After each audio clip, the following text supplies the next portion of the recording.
बिस्मिल्लाहिर्रहमानिर्रहीम। आज की हदीस 9 बातों का हुक्म।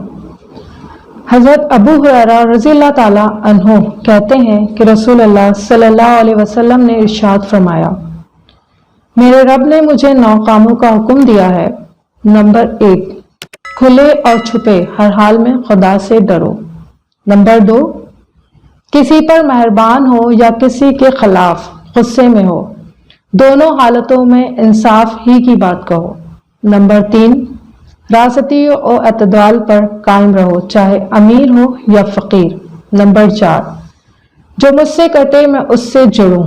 नंबर 5, जो मुझे महरूम करे मैं उसे दूं। नंबर 6, जो मुझसे ज्यादती करे मैं उनसे माफ कर दूं। नंबर 7, मेरी खामोशी गौर व फिक्र की खामोशी हो। नंबर 8, मेरी निगाह इबरत की निगाह हो। नंबर 9, मेरी गुफ्तगू जिक्र इलाही की गुफ्तगू हो। अल्लाह ताला हमें अमल की तौफीक अता फरमाए। आमीन।